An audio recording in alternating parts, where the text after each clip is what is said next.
Luiz Gonzaga, por onde passava, deixava histórias e fazia muitos amigos, principalmente aqui no Nordeste, né? E foi numa dessas andanças pelo Ceará que ele conheceu Zé Clementino, um personagem curioso do interior cearense, grande compositor, que teve muitas músicas gravadas na voz do Rei do Baião.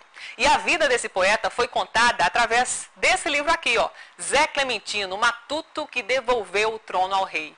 E o autor dele está aqui comigo, o jornalista Jurani Clementino. Boa tarde, Jurani. Boa tarde, Denise. Boa tarde a todos os telespectadores da TV Paraíba. Vamos começar de uma forma bem objetiva. Quem foi Zé Clementino e por que você se interessou tanto pela história dele?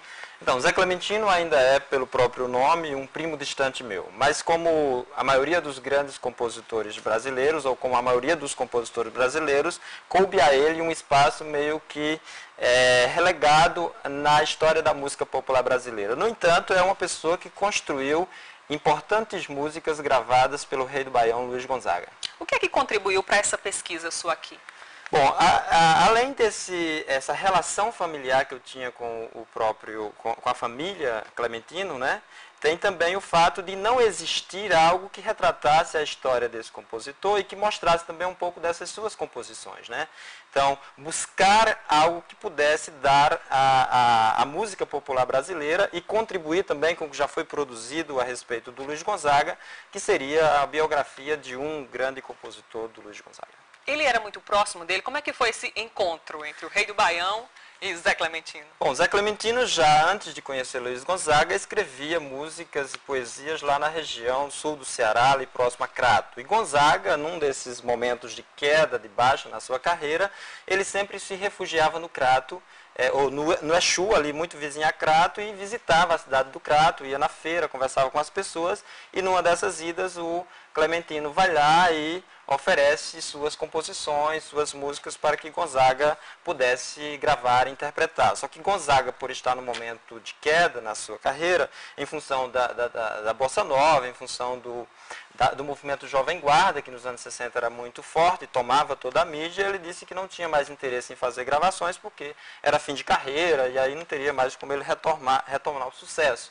Só que aí o Clementino insiste e o Gonzaga propõe a ele fazer uma música que retratasse exatamente aquele movimento daquele período, que é o movimento Jovem Guarda, os homens de cabelo grande, essas coisas todas. E aí ele faz Shot dos Cabeludos, que dentro do contexto da época é uma música válida, mas tem toda uma questão que é do preconceito, do machismo, dessa coisa mais ligada à religiosidade. Mas aí Gonzaga grava isso em 1967, no disco chamado Olha Eu Aqui de Novo, e isso é um estrondoso sucesso. A gente tem imagens aí do Zé Clementino que você trouxe pra gente para separar. Para quem não conhece, né, é preferível ler o livro, conhecer a história dele, mas ver também quem foi Zé Clementino. Olha ele aí.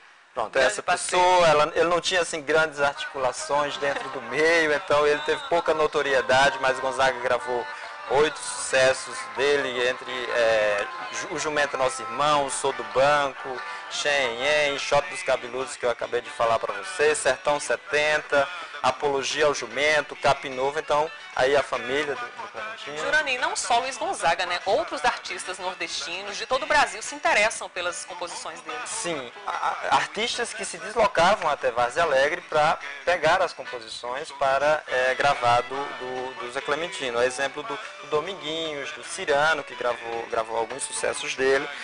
O Valdones fez regravação de Capim Novo. O Genival Lacerda, o trio nordestino, também gravou Chinelo de Rosinha, que é um grande sucesso também, que foi composto pelo Zé Clementino. Vamos falar da obra, já está disponível nas livrarias, quem quiser, como é que pode adquirir? Então, saiu pela EduEPB, o selo Latos, né, editora da Universidade Estadual da Paraíba, a quem eu agradeço imensamente a acolhida, o apoio deles todos lá, e já está à disposição, já está à venda lá na EduEPB. Nós estamos com o lançamento previsto para dia 15 de agosto, será no Museu de Arte Assis Chateaubriand, ali no Catolé, às 18h30, é uma quinta-feira. Então aguardo todo mundo lá, e as pessoas que já quiserem ir lendo, conhecendo um pouco dessa obra, podem se deslocar até a editora da UEPB e comprar lá a um preço muito acessível para todos. Muito obrigado, boa tarde para você. Obrigado a vocês, muito obrigado pelo apoio e pela acolhida aqui mais uma vez, Denise.